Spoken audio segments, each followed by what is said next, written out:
All right, guys, welcome into a Week 7 edition of Whiteboard Wednesday. My name is Warren Sharp of sharpfootballanalysis.com and of sharpfootballstats.com. And we haven't been able to do these the last couple of weeks, but wanted to go ahead and give you guys this video-oriented podcast, which will show you some of the intricacies and some of the tips that you can utilize over at sharpfootballstats.com.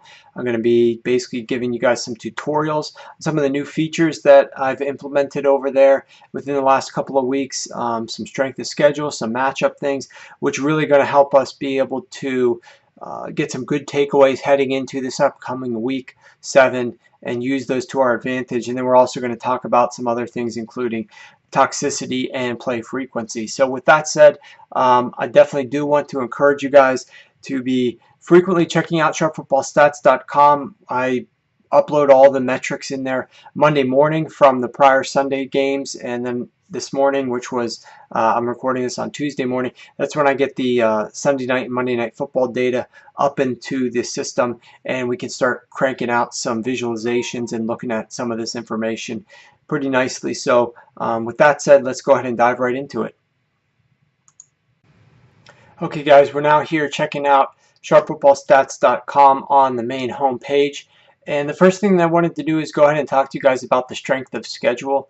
I've added a couple of features there, so we'll go ahead and click on that. And I try to operate this as if I'm sitting in your seat, so everything is going to load the same manner that you would have to load it on your end, and frankly that I load it on my end, because even though I have all this stuff on the back end and have a program that I can utilize it and access this information, I actually just come to the main website at sharpfootballstats.com to toggle through things. But at any rate, one of the things that I added here for strength of schedule was I added the results for these teams, so you can kind of see in the different games that they've played whether they won or lost this game and what the score was. And so the first team that I wanted to go ahead and talk about is the Green Bay Packers. Obviously, this is a team that plays on Thursday night this upcoming week, and it's a key team to talk about because of some of the interesting elements when we talk about both their offense and their defense. Again, I went to the offensive strength of schedule, which will you can choose defensive or offensive metrics from the drop down here. I tried to make it a little bit more convenient for that perspective.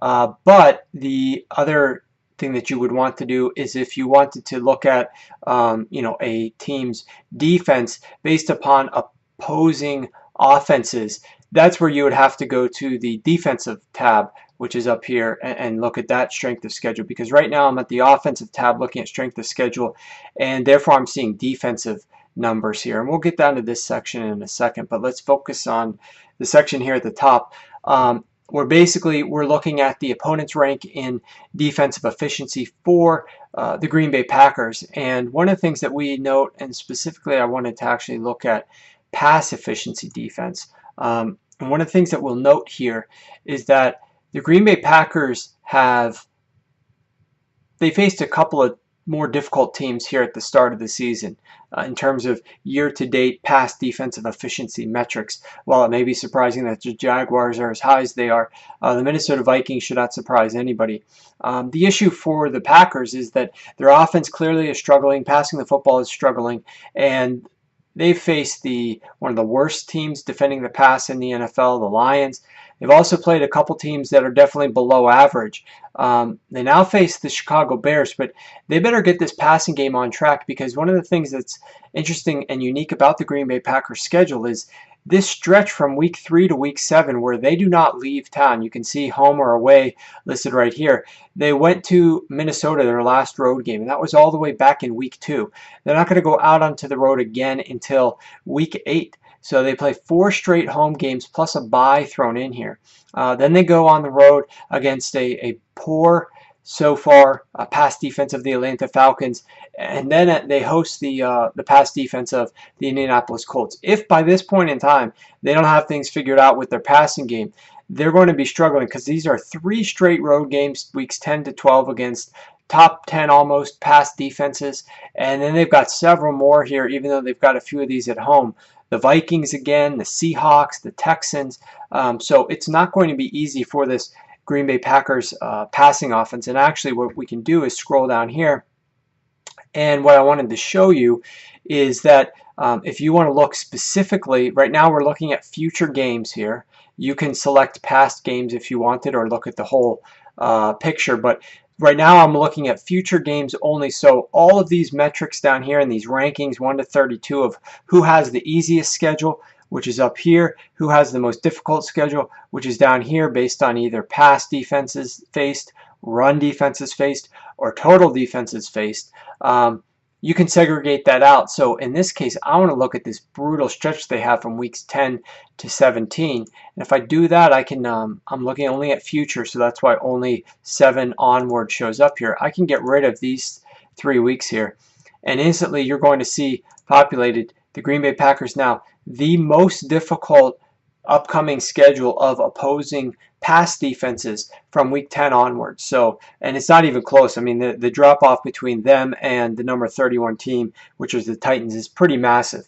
So they really have to get things squared away by the time they host the Indianapolis Colts. If they don't figure things out in that game, and able to build on that as a stepping stone, heading on this 3-game road stretch, playing outdoors against some pass defenses that year to date at least have proven to be strong opposition, then they're going to have some difficulties, and it's not going to get any easier for the Green Bay Packers. Another team that I wanted to look at was the Philadelphia Eagles. So you come back up here, drop down to the Philadelphia Eagles. And one of the things that I wanted to look at was their overall offense. So I want to look at opposing defensive efficiencies. And we've been talking a lot about Carson Wentz. We've heard it in the media, how strong he has performed. And obviously you can see, you know, these first 3 weeks, they went 3-0. They won their games. Most of them were not even close. Particularly this game, most surprising to everyone, was against the Steelers. They had a bye week. They were going up against the NFL's worst defense, and they ended up losing that game. It was on the road with 2 extra weeks to prepare. It was Jim Schwartz going back to his former team, where Jim Schwartz is the defensive coordinator of the Eagles, going up to Detroit, and they ended up losing that game. They followed that up with a mediocre overall defense in the Washington Redskins in Washington, and they dropped that game. Now Philadelphia is at home, but take a look at the defense that Carson Wentz is going to have to go up against. It's the number 2 rated Minnesota Vikings, who are off of a bye themselves. And so the Minnesota Vikings really bring pressure, which is one of the things the Redskins did. They sacked Carson Wentz 6 times last week.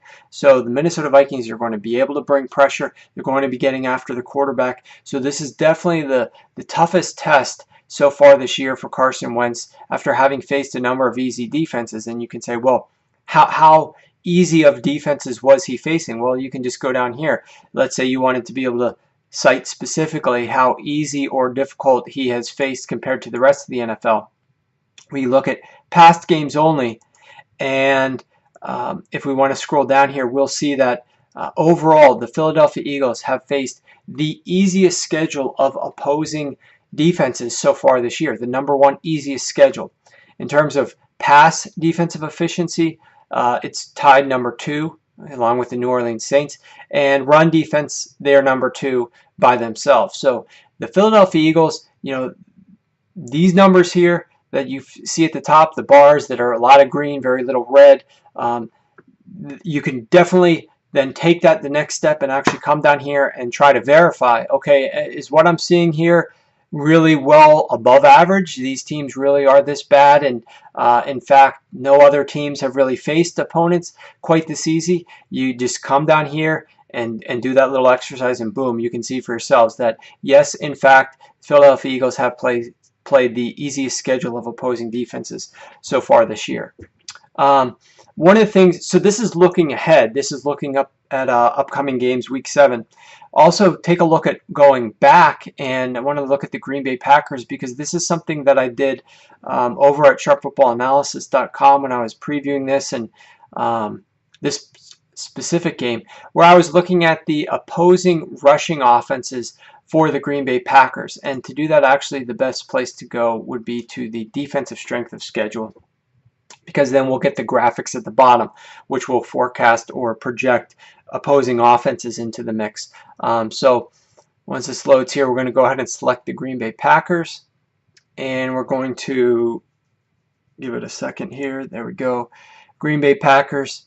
And we're going to look at the opposing run offenses. Where is it here? Rushing efficiency offense. And what we noticed here was the fact that first of all, if you had followed the Sharp Football Show, you saw that the Green Bay Packers had allowed only 2.2 yards per carry to opposing run defenses. Their numbers were, run offenses. The defense for the Packers against the run was tremendous, and a lot of people were hyping that up and suggesting that they were going to be able to really lock down this Dallas Cowboys rushing offense, which obviously had looked really good so far this year. But the fact of the matter is, when you look at something like this, and you look at this over at sharpfootballstats.com, and you actually sit here, it becomes clear. And this is one of the big benefits, and this is why I created this site in the first place, for you to see this with your eyes, and you can instantly recognize the drastic difference between these opponents that the Green Bay Packers have faced, some of the worst in the NFL at rushing the football offensively, and where the Dallas Cowboys sit, way down here, the #1 run offense in the NFL thus far. So this isn't just numbers on a page, black and white numbers, on a column that you have to look at. You can visually see this. It jumps out to you. Now let's look at, obviously, I think you can tell where this is going, but let's look at the past schedule to date for the Green Bay Packers. And we want to look at what the run offenses that they faced year to date were before facing the Dallas Cowboys, which was in week 6. So let's look at weeks 1 through 5. And once it's loaded, you can clearly see, similar to the other graphic, it is not even close in this instance that the Green Bay Packers have faced by far the easiest schedule of opposing rushing offenses. It's not just #1, it's #1 by leaps and bounds, the gap between #1 and #2 here. So they face such an easy schedule of opposing run offenses that, clearly when you look back up here, you're able to see how much of a shock to the system that was for them to face the Dallas Cowboys. Dallas obviously had a lot of success there. So the bottom line from this takeaway, from this little segment of the Whiteboard Wednesday podcast, is strength of schedule is right here. You can look at it offensive or defensive.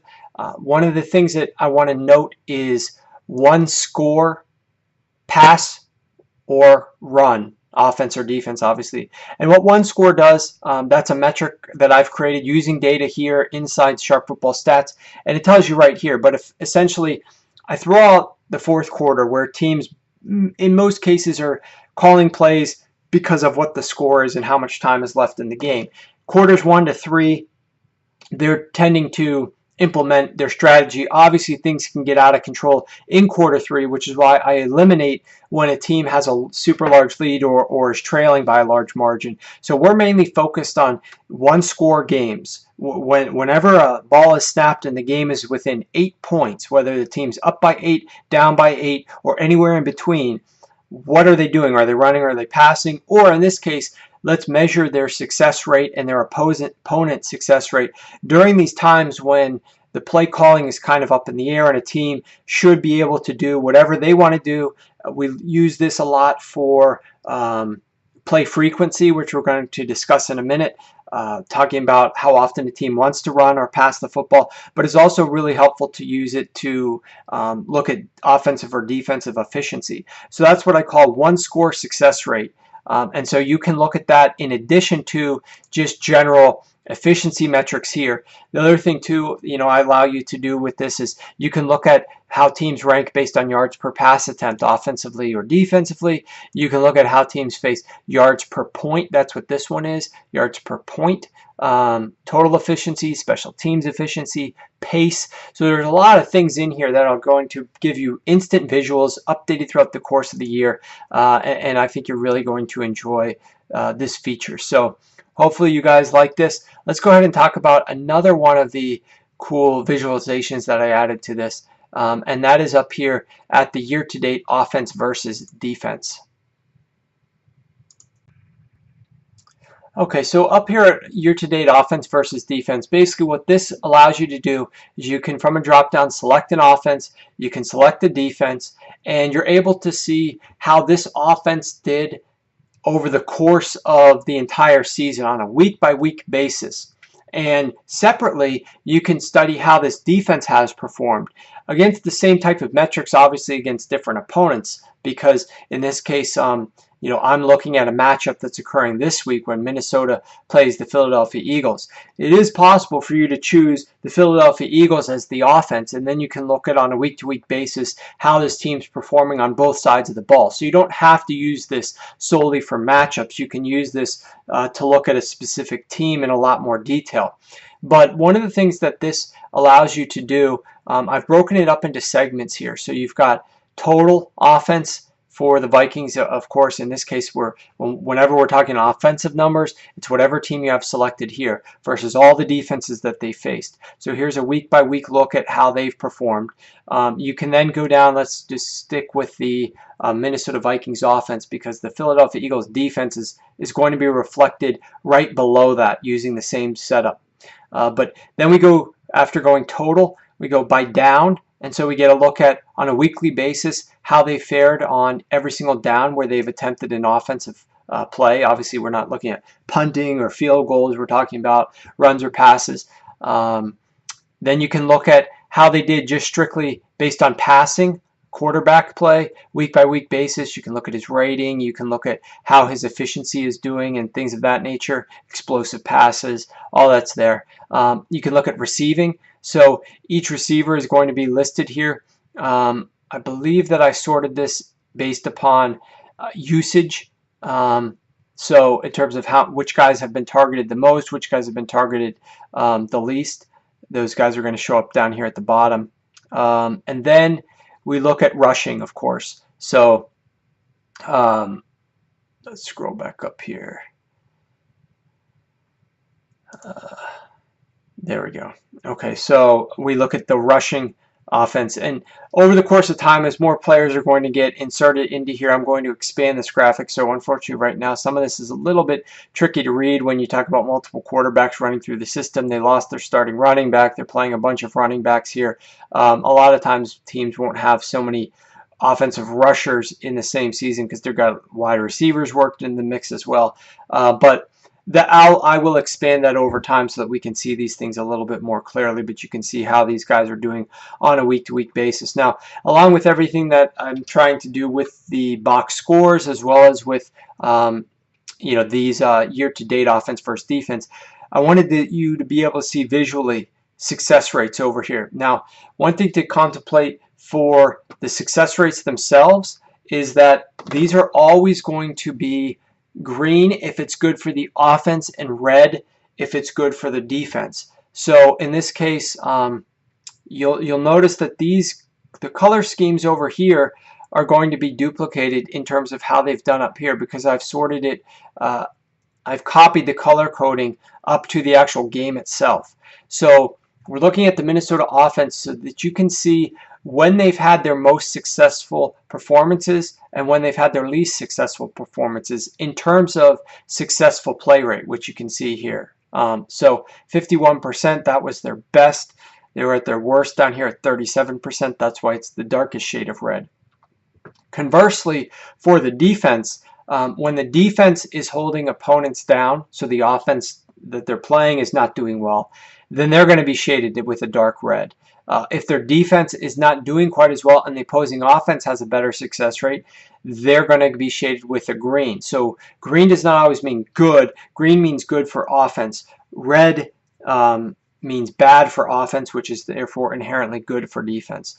I'm making that more complicated probably than it is, but the bottom line is you want red when you're a defense, you want green when you're an offense. And so, for instance, week 2 against the Chicago Bears, even though the Eagles were able to beat them 29-14, they allowed the Bears to have a 56% success rate, which is the biggest success rate allowed by this Eagles defense so far. They obviously won these 3 games. They really held the Steelers offense in check, only 33%, the Browns at 32%. These last 2 games they lost, as you can see up here based upon the score, weeks 5 and week 6, they lost those games, but they held those teams to 45 and 41% success rate. Now, one of the things that you can do with this is I've put these filter buttons up here, and this will control the entire page all the way from the top to the bottom. So if you just want to look at how a team does in the first half versus the second half, if you want to look at how they do just when they're running versus passing, obviously you can see the quarterback or running back numbers, but if you just want to take a team snapshot, you could select just passes and you'll see how they do up here when they're just passing the ball, and you'll see how they do by down when they're passing the ball.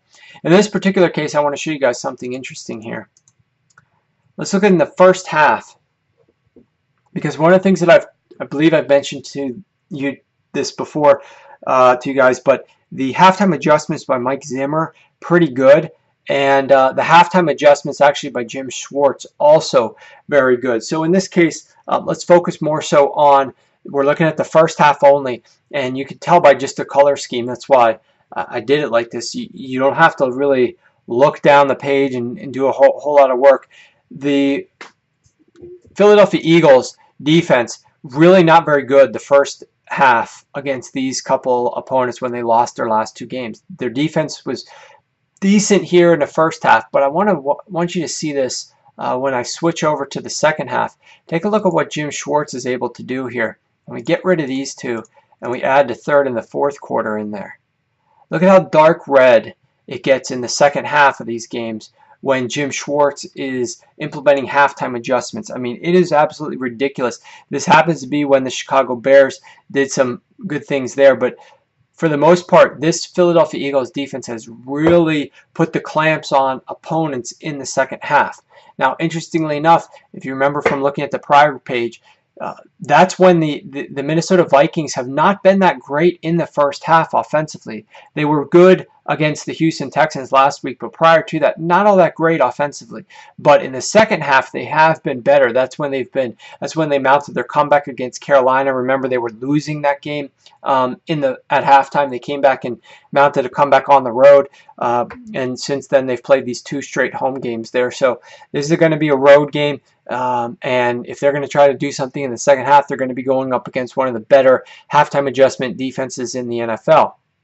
Now, I want to show you something else here. Let's go back to the first half, because it's easy to flip-flop these. And instead of looking at the Eagles defense, let's look at the Vikings defense and vice versa. So let's change this to the Eagles, and let's come over here and change the defense to the Minnesota Vikings. And when we do that, what you'll be able to see is the fact that in the first half, the Minnesota Vikings defensive numbers are still pretty good. You know, they were obviously great against Tennessee in the first. I'm sorry, they were very poor against Tennessee in the first half. Tennessee actually led that game at halftime by 10 points. That's before Sam Bradford got his start week 2. But for the most part, their first half numbers pretty good. Obviously, this is one of the better defenses out there. But same thing as with Philadelphia. Take a look at when we get rid of the first 2 quarters and we add the second half. Look at what the coloring does here and how dark red this gets. So it's not quite as intense as the prior opponent when we were looking at Philadelphia, but they do a much better job in the second half of shutting opponents down. And the interesting thing here, once again, is this is when Philadelphia really tends to thrive. And actually, I believe, if I'm not mistaken, that, and I'm pretty sure this is correct, the Minnesota Vikings have yet to allow a single point in the third quarter this year. And I believe that the Philadelphia Eagles defense has only allowed 1 touchdown in the entire second half this year. So I believe those 2 numbers are correct. I was looking at that earlier today. And clearly you can see how good Philadelphia starts out games in the third quarter. Right after they get out of the locker room, their offense is firing at peak performance, and that's when the Minnesota Vikings is not allowed a single point. So this is what's going to be really fascinating. I highly encourage you guys to check this out and pay specific attention to the second half, the start of the third quarter throughout the second half. How do these offenses look compared to what they did in the first half? Both teams' offenses get better in the second half tremendously, but both defenses really do halftime adjustments and get tremendously better in the second half. So this is really going to be interesting. The first half, that's when the offenses aren't at their best, nor are the defenses. But in the second half, you got strength on strength where both defenses make adjustments, as do the offenses, and they've tended to have very good results independent. Now they have to meet one another. So this one should be pretty fascinating. With that said, I wanted to go ahead and touch on a couple of infographics or visualizations that have been up here before. The first one is toxicity, and I'm trying to just give you guys a sense of some of these different visualizations and what their capabilities are and that sort of thing. I also want to kind of give you a little bit of background. You know, when these things are loading, like this wheel is spinning right here, the reason why it may spin for, 5 seconds or however long, depending, I guess, on your internet connection, is it's processing thousands of plays over the course of this football season and trying to figure out what specific data, which specific plays that it should show you on this graphic. So it's running through every single play that has occurred in the NFL. And frankly, I'm pretty impressed by how quickly it crunches everything. I've tried to code everything really well so that it processes it quickly, because I have been on other sites. They don't do visual stuff like we do here at Sharp Football Stats, but they just give you the text in columns, and you have to figure out the different numbers out of it just by looking at and reading the numbers. But it takes a while for them to process. And here, this one actually processes really quickly for that perspective. And I found it much easier to choose and sort different teams and make different filter selections. It's a lot easier from that perspective too. Let's look at the New York Jets toxicity here. And what I want to do in specific is focus on what they've done, not the first couple of weeks, but the last month, basically weeks 3, 4, 5, and 6. And I only want to look at, up here you can go to, I don't want to look at runs. They have had a couple of explosive runs. I just want to look at passes right now because I want to show you guys. So what you could see here when we sort it like this, the red diamonds are interceptions, where they were on the field at the line of scrimmage when they threw an interception. So many of these red zone interceptions were in the end zone in all likelihood, but the line of scrimmage was inside the red zone, and that's the key. I mean, it's obviously helpful to know where specifically on the field the receiver was targeted, but we're processing these immediately after the game, and I don't have the cool access to the chips inside the shoulder pads to be able to instantly spit that out. So later that night on the Sunday games, I can give you this information. I can show you where they were basically in terms of where the ball was when it was snapped. And that helps allow you to know, they were in the red zone here, they were around midfield here, and judge things based upon that. But one of the things you can look at here in toxicity, if you don't know, toxicity basically measures explosive plays versus turnovers, because this website is entirely built upon efficiency. Most everything here, some of the best visualizations are down here in the efficiency / success rates. We look at a lot of passing success rates and different things as it relates to success and efficiency. But there's another element to winning or losing games, and that has to do with turnovers or big chunk plays. It's very difficult to lose games when your offense is so explosive and creates tons of explosive plays. You flip field position quickly. You maybe score points immediately or very soon thereafter. So hitting explosive plays as well as defensively preventing them, and the whole takeaway game versus turnover game, vital to performing in terms of wins and losses in the NFL. The New York Jets, as you can see down here, what we list here is the plays on this column, on this section, and the ranks over here. The Jets have 5 explosive passes the last month. 5 total. And they've thrown 11 interceptions the last month. 11 versus 5. So you could see they rank 31st in terms of their explosive pass, the quantity of explosive passes thrown, and they rank first, in other words, the most interceptions of any team. And you can see I put here number 1 equals most, number 32 equals fewest. They have the most interceptions thrown of any team in the NFL this past month.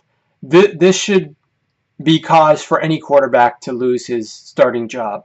I mean, this is absolutely dreadful. And even if you take out the massive interception game, or is it here, week 3 in Kansas City, it does not look much prettier. Still a number of interceptions and only 3 explosive passes in 3 games. That's completely pathetic. And I'm sorry, Jets fans, we'll have to do this to you. I want you guys to take a look at how this compares to your arch nemesis up in New England, the Patriots. And let's look at the Patriots and let's look at them over the course of not just the last couple of weeks when Tom Brady was there. Let's look at the course over the entire season. And what you can see here is, again, let's get rid of these fumbles. Let's look at explosive passes and interceptions. And what you see here is no interceptions, and look at the ridiculous number of explosive passes that they've thrown. And this is with backup quarterbacks playing the first 4 games here, and Brady playing the last 2. It's absolutely incredible. And actually, you can look here in New England, the 4th most explosive passes, and obviously the best in terms of fewest interceptions, which is none. So this compared to what we just saw for the New York Jets is night and day. And so this is a really good place for you guys to look at these kind of game-changing plays, turnovers and explosive plays. You can find those all here in the toxicity section. You can look at explosive runs visualized, explosive passes visualized, explosive play rankings, and then toxicity. Each one of these gives you a different look. And if you're just tuning into this podcast for the first time and you've never gone to Sharp Football Stats before, just a reminder that let's say you have no idea what any of these look like, you're not sure what these exactly mean, you can toggle through each one at a time, or you can just go to the overall toxicity page, click that, and what it will do is it'll bring up a menu where it'll show you every single one of these visualizations. So now you have a better idea of what explosive runs visualized is going to look like. And obviously you can filter all this data however you would like. If you want to go to that page, you just click this little chain link, aka a link to go to that page. You don't want to look at that one. I want to know what my ranks are. So here we're just looking at run rates and pass rates for explosive plays, and we're looking at play frequency. You know, before when we were looking at toxicity over here, we were looking at cumulative numbers. You know, who has the most explosive passes? What do they rank?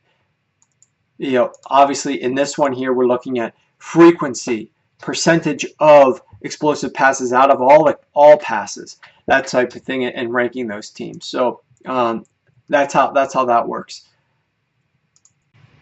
The last thing that I want to do here before we let you guys go is I want to show you another cool visualization, which is down here in the play frequency. And again, I'll just show you the long way to get there, which requires an extra click, actually 2 clicks. I don't want to look at this one right now, pass frequency by zone. It's a good one, but because this will let you look at all the areas on the field. You know, the end zone, 21 to the 41, 41 to 41. Now we're in the red zone down here, and you can look at how often these teams are passing versus rushing the ball based on a number of filters and whatever else you set for it. But you can look at it kind of how it changes over the course of the field, as well as specifically how it does in the red zone. So from the visualization standpoint, seeing this data quickly and instantly being able to process it based on color coding, this is by far the easiest way to do that. But if you want to get a kind of an interesting sense as to the entire NFL and how the guys compare, I like to go to this one because this enables me to do some other filtering. The other one has the same types of filters, but I just like the way that this looks and sets it up so that you can clearly see how these teams rank. What I want to do is I want to focus on the last 2 weeks. We've gotten a better sense of these teams, and clearly one game is not enough sample size, and frankly two sometimes may not be enough either, but you do get a sense as to what they want to do, and therefore I'm going to get rid of everything and add back the last 2 weeks. And what I want to do, I talked about the one score success rate from that other graphic. Well, now I want to look at one score here, and I'm showing you exactly how we do that. I'm isolating it to only when the game's within one score. I'm going to get rid of the fourth quarter because I don't care about what teams do in the fourth quarter specifically. I'll let the other 3 quarters talk to me. The fourth quarter sometimes, a team could be up by 7 points in the fourth quarter with 5 minutes left. They're still going to play a lot differently than if they were up by 7 points in the third quarter. Because there's only 5 minutes left in the fourth quarter, even though it's a one-score game, these teams are much more inclined to use the clock to their advantage, and we want to remove those from the mix. We don't want to focus on end-of-the-game situations and that sort of thing. So right here, now we're looking at the last 2 weeks, and we're looking at obviously removing the fourth quarter and when the game is within one score. So we're looking at all the plays in that range. What we could see here is that the New York Giants have reverted back to a very pass-heavy type approach. This was something that they were doing last year, and it was very ineffective.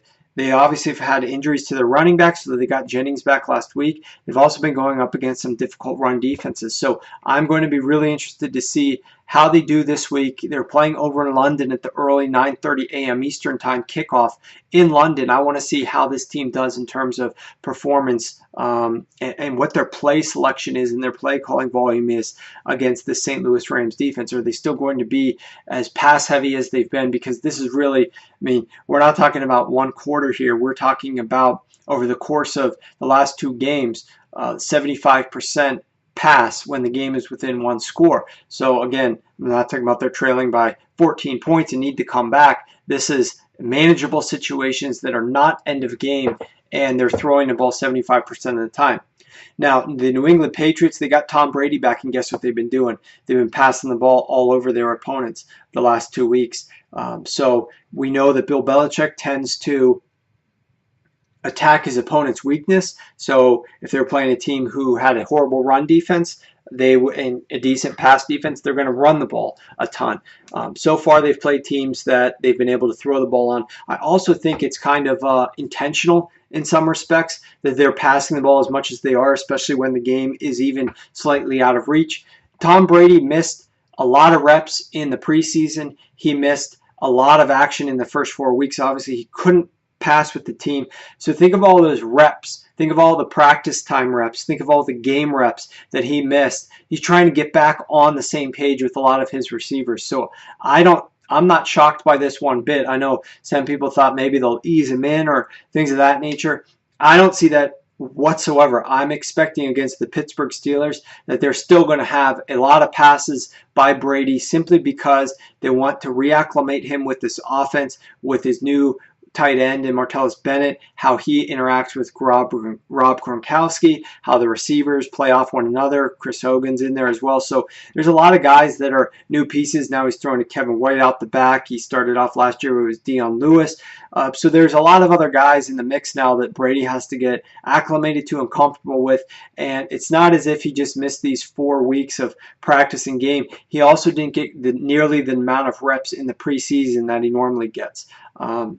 You can look at other teams that are much more run heavy and run inclined. And the Minnesota Vikings, a lot of people were talking about how this team has gone a little bit more pass heavy, a little bit more aggressive on the early downs. And they have actually done that a little bit. The running offense has been very inefficient. But one of the things that you do notice here is still overall the last 2 weeks, one-score games, more run heavy. But the issue here becomes, okay, how many plays does this actually include? Because we're talking about only 16 plays fit into this scenario. What do we know about the Minnesota Vikings? They didn't play a game 2 weeks ago. So, I'm sorry, this past week. So they had a bye. So for the Minnesota Vikings, you actually want to look at a couple of, just want to look at the last 2 weeks. For them, you want to factor in their last 2 games, you have to go back to week 4 because they played week 4 and 5. And what you see is, boom, okay, that instantly takes them up now to 54% pass, which is still on the more run-heavy side, but it's not all the way down at the bottom, which is what they were last year. The other thing is we want to look at the early downs, because this is when they were really getting far, far, far too run-heavy, specifically on first down. And what we do notice here is that they are not the worst in the league. They are a little bit more balanced. But one of the things that you can see by this is which teams are more pass intensive on early downs in these one-score games, specifically first down. A team like Dallas, 31 runs to only 15 passes. This is a team that is really trying to help Dak out and avoid having him throw the ball quite as much as he gets acclimated to the NFL. A lot of these other teams have either young quarterbacks or quarterbacks that they don't fully trust. I've been advocating for a little while now that they need to let Tyrod Taylor throw the football a little bit more on first down. But up here at the top, you can see we're talking about some teams the last few weeks here that have very good run games, whether it's New England, whether it's Pittsburgh, whether it's Atlanta, whether it's Carolina. And these teams are actually throwing the ball a lot more on first down.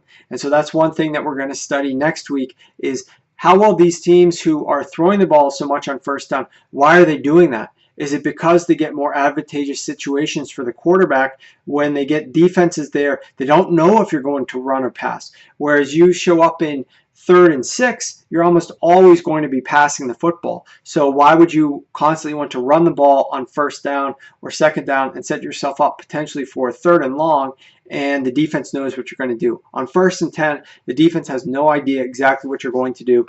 In these situations, again, we're removing out when a team's trailing by a lot of points in the 4th quarter and they're just going to keep throwing the ball.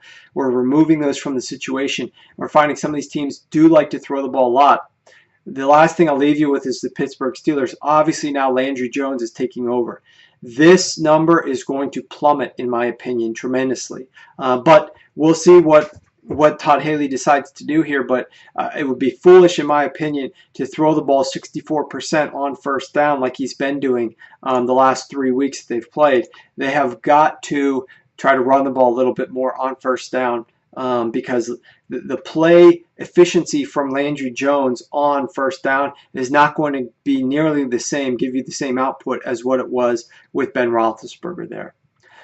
So with that said, we're pushing about 40 minutes here. I hope that you guys enjoyed this edition of the Whiteboard Wednesday. I'll try to do this every single week. I can't promise it necessarily. My schedule gets busy, and these are really for you. This entire website, hopefully that you guys can see, I love it because it's data, so obviously it's for me from that respect, but this is for you guys. Designing this and putting it up here and making it as user-friendly as possible. This is for you guys to try to be able to have this information at your fingertips, to make more intelligent decisions based upon these visualizations, to be able to see trends and isolate patterns a lot easier using this style of analysis as opposed to what you find at any other website that's out there.